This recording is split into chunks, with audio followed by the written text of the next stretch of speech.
अब छोलिया हो या लोबिया, सफेद चने या काले चने, सब कुछ मजेदार बने। इजराइल से जंग के बीच खमेनी के लिए एक राहत भरी खबर है।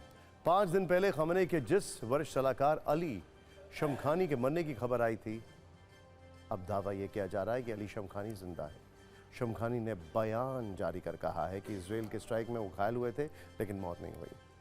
इजराइल की सरकारी मीडिया फारस न्यूज ने शमखानी का पूरा बयान प्रकाशित किया है। इसमें कहा गया है कि शमखानी अभी जीवित हैं। 13 जून को आईडीएफ ने अली शमखानी के मारे जाने का दावा किया था। अब आज ये संदेश दिया गया है कि वो जिंदा है। शमखानी का पद वैसे तो ईरान के सुप्रीम लीडर खमेनी के सलाहकार का है, लेकिन उन्हें खमेनी का सबसे करीबी माना जाता है। शमखानी के जिम्मे ईरान का परमाणु कार्यक्रम है। सवाल यही कि सच इजराइल के दावे में या फिर ईरान के दावे में। वैसे आपको बता दें कि ईरान के सुप्रीम लीडर खमेनी को भी हत्या वाली धमकी दी जा रही है।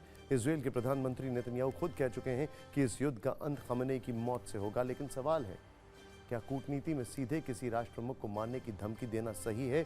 और बड़ा जवाब अभी इस वक्त ये आ रहा है, जब से इजराइल के डिफेंस मिनिस्टर ने खमेनी के मारने की बात की है, तब से नेतन्याहू उनसे नाराज हैं और उनको डांट लगाई है। ऐसा रिपोर्ट किया गया है।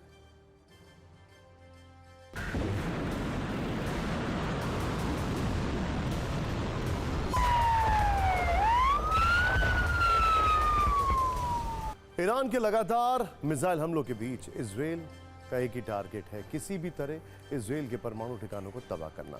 इजराइल की तरफ से लगातार ईरान के न्यूक्लियर रिएक्टर पर एयर स्ट्राइक की जा रही है। अब इजराइल ने ईरान के खोंडा न्यूक्लियर साइट पर हमला किया है। इससे पहले इजराइल ने नतांज परमाणु प्लांट को निशाना बनाया था, जिसमें बाहरी इंफ्रास्ट्रक्चर को तो नुकसान हुआ था, लेकिन अंडरग्राउंड फैसिलिटी को खास नुकसान नहीं हुआ। 14 जून को इस्फहान परमाणु प्लांट पर एयर स्ट्राइक हुई, जिसमें प्लांट को मामूली नुकसान हुआ। 16 जून को फोर्डो परमाणु प्लांट पर हमले की कोशिश हुई, हालांकि इस हमले में प्लांट को कोई खास नुकसान नहीं हुआ। 19 जून को अराक परमाणु प्लांट पर हमला हुआ, जिसमें इस प्लांट को काफी नुकसान हुआ। आज इजराइल का निशाना बना खोंडब न्यूक्लियर रिएक्टर, जिसे हमले में काफी नुकसान हुआ।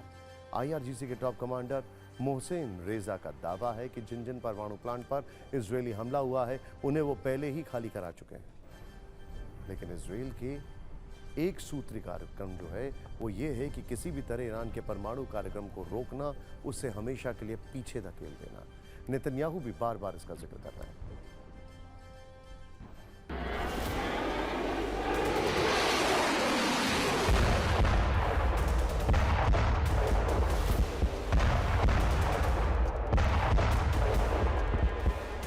ईरान भी अपने परमाणु ठिकानों पर हुए हमले का बदला लेना चाहता है। इसके लिए ईरान इजराइल के न्यूक्लियर ठिकाने को दहलाने की तैयारी कर रहा है। खबर है कि ईरान अब इजराइल के डिमोना परमाणु प्लांट पर हमला कर सकता है। ईरान ने इजरायली लोगों से तुरंत डिमोना खाली करने को कहा है, जिससे इस प्लांट पर ईरानी मिसाइल का जो अटैक का खतरा है वो और बढ़ गया है। हालांकि सुरक्षा के लिए थर्ड एयर डिफेंस सिस्टम तैनात है, जो कि अमेरिका का एयर डिफेंस सिस्टम है। डिमोना इजराइल का सबसे बड़ा न्यूक्लियर प्लांट है। हालांकि इजरायली मीडिया का कहना है कि ईरान परमाणु प्लांट पर हमले की धमकी देकर डराना चाहता है। अब छोलिया हो या लोबिया, सफेद चने या काले चने, सब कुछ मजेदार बने।